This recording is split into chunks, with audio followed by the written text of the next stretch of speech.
नमस्कार। नमन India mathematics channel में आपका स्वागत है। मैथमेटिकल ओलंपियाड टेस्ट सीरीज के क्वेश्चंस और आंसर्स को आप स्क्रीन पर देख सकते हैं। ये 5th क्वेश्चन है, right the total number of integral solutions of x² + 1 = 3y। यहाँ पर ये गिवन इक्वेशन जो है वो है x² + 1 = 3y। ये गिवन है। यहाँ पर हम 3 को अगर इधर भेज देते हैं तो ये हो गया x² + 1 / 3 = y। यहाँ पर x और y दोनों को इंटीजर होना है। x और y दोनों को इंटीजर होना है क्योंकि यहाँ इंटीग्रल सॉल्यूशन बता रहा है। तो y तभी इंटीजर होगा जब ये x² + 1 पूरी तरह से 3 से डिवाइड हो जाएगा, यानी कोई रिमाइंडर इसमें नहीं बचना चाहिए। और ये x इंटीजर है तो उसका स्क्वायर करेंगे तो यह एक परफेक्ट स्क्वायर नंबर हो जाएगा। अब हम एक परफेक्ट स्क्वायर नंबर के बारे में क्या जानते हैं। एक परफेक्ट स्क्वायर नंबर जो होता है उसको अगर हम 3 से डिवाइड कर दें, ये 3 से डिवाइड करना है, तो कोई भी परफेक्ट स्क्वायर नंबर को अगर हम 3 से डिवाइड कर दें तो या तो रिमाइंडर 0 बचेगा या नहीं तो रिमाइंडर बचेगा 1। ये दो ही रिमाइंडर इसमें बचता है। कोई भी परफेक्ट स्क्वायर नंबर को अगर हम 3 से डिवाइड कर दें तो इसमें रिमाइंडर या तो 0 बचेगा या रिमाइंडर बचेगा 1। यहाँ पर x² + 1 है तो हम दोनों तरफ +1 कर देते हैं, यानी कि x² + 1 को अगर हम डिवाइड कर दें 3 से तो यहाँ पर रिमाइंडर 0 + 1 यानी 1 बचेगा, या नहीं तो ये 1 वाले में अगर 1 प्लस कर दें तो ये रिमाइंडर 2 बचेगा। यहाँ पर ये क्लियर है कि x² + 1 को अगर हम 3 से डिवाइड कर दें तो या तो रिमाइंडर 1 बचेगा या नहीं तो रिमाइंडर 2 बचेगा, यानी कि कोई ना कोई नॉन जीरो रिमाइंडर हमारे पास बच रहा है। इसका मतलब ये क्लियर है कि यह नंबर जो है ये 3 से डिविजिबल नहीं है, यानी कि इस नंबर को अगर हम 3 से डिवाइड करें तो हमको कोई भी इंटीजर यहाँ पर आंसर में नहीं मिलेगा, यानी कि इस इक्वेशन का कोई भी इंटीग्रल सॉल्यूशन नहीं हो सकता है, यानी कि आंसर इसका हो गया 0 0। 2 0 इसलिए लिखेंगे क्योंकि आंसर 2 डिजिट में देना। ये 6th क्वेश्चन है, find the remainder when 2222 to the power 5555 is divided by 7। तो यहाँ पर हमको रिमाइंडर फाइंड करना है। अगर इस नंबर को हम 7 से डिवाइड कर दें तो इसमें क्या रिमाइंडर आएगा ये देखना है। इस क्वेश्चन को बनाने के लिए हम लोग सबसे पहले कन्ग्रुएंस मॉडुलो समझ लेते हैं क्या होता है, उससे हमको आसानी से ये क्वेश्चन हम लोग बना सकते हैं। तो कन्ग्रुएंस मॉडुलो थोड़ा सा हम लोग देख लेते हैं।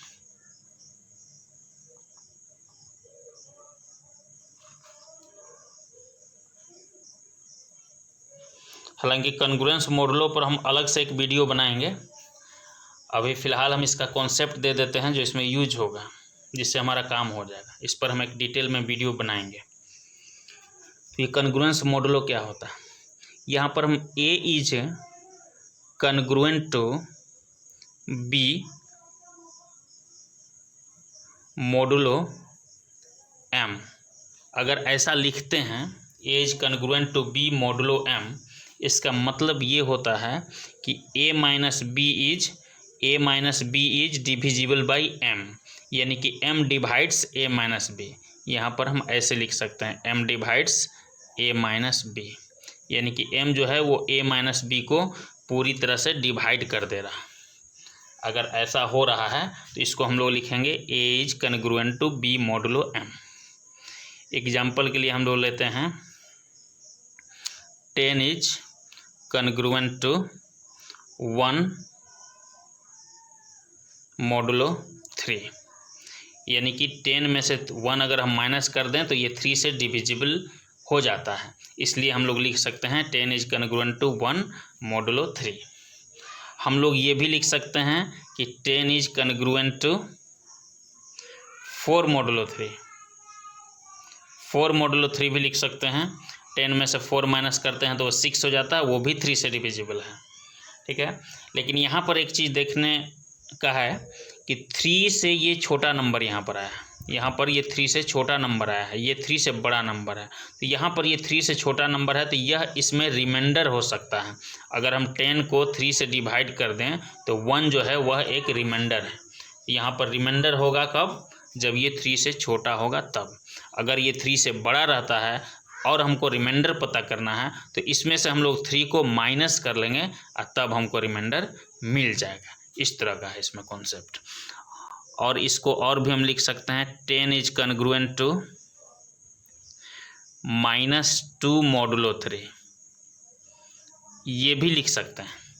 10 में हम लोग -2 को माइनस करेंगे, इसका मतलब ये हुआ कि 10 में हम लोग 2 को प्लस करेंगे, माइनस माइनस प्लस हो जाएगा तो 10 + 2 हो जाएगा 12, और 12 हो जाएगा तो इसमें हम लोग क्या करेंगे, ये 3 से डिविजिबल हो जाएगा। अब ये रिमाइंडर नहीं है, यहाँ भी हम लोग ये देखते हैं, ये माइनस में जब आ जाएगा तो ये रिमाइंडर नहीं हो सकता है। अगर इस ऐसा इक्वेशन दिया हुआ रहेगा और यहाँ से हम रिमाइंडर फाइंड करना चाहें तो इस दोनों को हम लोग क्या करेंगे, ऐड कर देंगे। अगर माइनस में आ रहा है तो इसको हम लोग डायरेक्ट ऐड कर देंगे दोनों को, तो इस तरह से हमको 1 मिल जाएगा, ये 1 रिमाइंडर मिल जाएगा। यानी कि इस तरह का इक्वेशन दिया हुआ है तो हमको रिमाइंडर फाइंड करने के लिए क्या करना पड़ेगा। अगर पॉजिटिव में दिया हो और वो 3 से बड़ा हो तब क्या करेंगे, ये बड़े वाले में से छोटे वाले को सब्ट्रैक्ट कर देंगे। अगर यहाँ पर माइनस में दिया हुआ है तो इस दोनों को ऐड कर देंगे। माइनस में मान लो और बड़ा नंबर दिया हुआ रहता है तब क्या करेंगे, जैसे 10 इज कन्ग्रुएंट टू ये -5 कर देते हैं और ये मॉडुलो 3, और यहाँ पर और मतलब इससे छोटा नंबर हो गया ये। इस दोनों को अगर हम डायरेक्ट ऐड करेंगे तो उसके बाद भी यह एक निगेटिव नंबर ही रह जाएगा, तो वो रिमाइंडर नहीं होगा। जैसे यहाँ हम दोनों को ऐड कर दे रहे थे तो हमको 1 मिल जा रहा था रिमाइंडर, लेकिन यहाँ पर ऐड करने पर डायरेक्ट हमको रिमाइंडर नहीं मिल रहा, तो उसमें हम लोग क्या करेंगे, 3 को 2 से मल्टीप्लाई करके तब ऐड करेंगे। अब ये 1 मिल जाएगा हमको, 3 × 2 = 6 से -5 1 हो जा रहा। और बड़ा नंबर यहाँ रहता तो 3 को हम 3 से मल्टीप्लाई करके ऐड करते। ये दोनों का सम जो होगा यहाँ मल्टीप्लाई करने के बाद ये हमेशा पॉजिटिव में होना चाहिए, और जो पॉजिटिव में नंबर आएगा वो 3 से छोटा होना चाहिए तभी रिमाइंडर होगा। तो यहाँ रिमाइंडर हम लोग पता करने के लिए देख लिए कि कैसे हम लोग पता करेंगे। कन्ग्रुएंस मॉडलों में और भी रूल है, जैसे यहाँ पर 10 में अगर हम स्क्वायर लगा दें तो इधर इसमें 1 में भी यहाँ स्क्वायर लग जाएगा। अगर यहाँ पर 10 में हम स्क्वायर लगाते हैं तो यहाँ पर 4 में भी स्क्वायर लग जाएगा। इस तरह से स्क्वायर या कोई भी पावर देते हैं, 10 पर पावर 100 दे देते हैं तो यहाँ 4 to the power 100 आ जाता है। इस तरह से ये कॉन्सेप्ट है इसमें। तो इसी कॉन्सेप्ट को हम लोग यूज करके अभी जो हमारे पास नंबर दिया हुआ है ये 2222 to the power 5555, इसमें हम लोग देखते हैं कि क्या रिमाइंडर बचता है। इस तरह से हमको रिमाइंडर फाइंड करना है। इसको हम लोग देखते हैं कैसे होता है। सबसे पहले हम लोग यहाँ पर लिख लेते हैं ये 2222, यह जो है कन्ग्रुएंट टू, इसको लिख सकते हैं हम कन्ग्रुएंट टू 3 मॉडुलो 7, यानी कि इसमें से अगर हम 3 माइनस कर देते हैं तो ये 7 से डिविजिबल है, 7 इसको डिवाइड कर लेता है आसानी से। इसको आप चेक कर सकते हैं।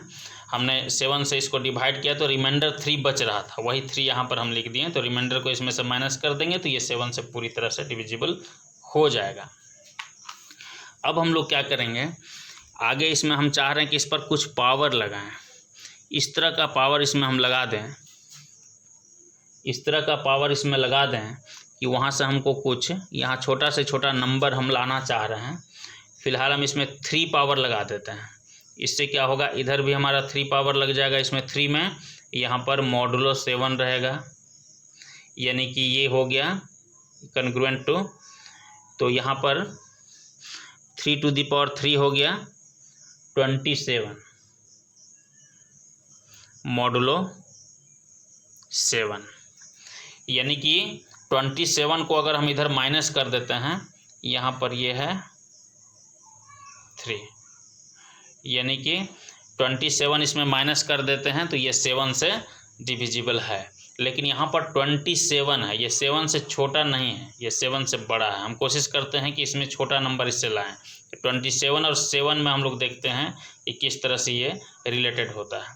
27 को हम लोग लिख सकते हैं 27 इज कन्ग्रुएंट टू -1 मोडुलो 7, क्योंकि 27 में हम लोग -1 माइनस करेंगे मीन्स प्लस कर देंगे, 28 हो जा रहा, तो ये 7 से डिविजिबल है। और यहाँ पर -1 हमको इसलिए लाए हैं क्योंकि हम जानते हैं कि -1 पर कोई भी पावर लगा देंगे तो आसानी से उसको या तो माइनस में आएगा या प्लस में आएगा, तो आसानी से हम लोग कर सकते हैं, इसलिए इस तरह का हम नंबर लिए हैं। कोई दूसरा नंबर 2, 3, 4 ले लेते हैं, उसमें बहुत बड़ा पावर लगाने पर दिक्कत होती है, इसलिए इस टाइप का 1 या -1 आ जाए तो आसानी हो जाती है। आगे हम लोग इसको, अब ये कन्ग्रुएंट टू 27 है, 27 कन्ग्रुएंट टू -1 है, तो यहाँ से हम डायरेक्ट इसको लिख सकते हैं कि 2222 to the power 3 is congruent to -1 modulo 7। 5555 को हम लोग क्या लिख सकते हैं, 5555 जो पावर उसमें लगा हुआ है उसको हम लोग क्या लिख सकते हैं, 3 से डिवाइड करके चेक कर लेते हैं, तो 3 इंटू इसको 1851 लिख सकते हैं, अब प्लस इसमें 2 लिख सकते हैं, यानी हम 3 से डिवाइड करके इसमें देखें तो ये क्वोशेंट आ रहा था और ये रिमाइंडर आ रहा था, तो इसको हम लोग इस तरह से लिख सकते हैं।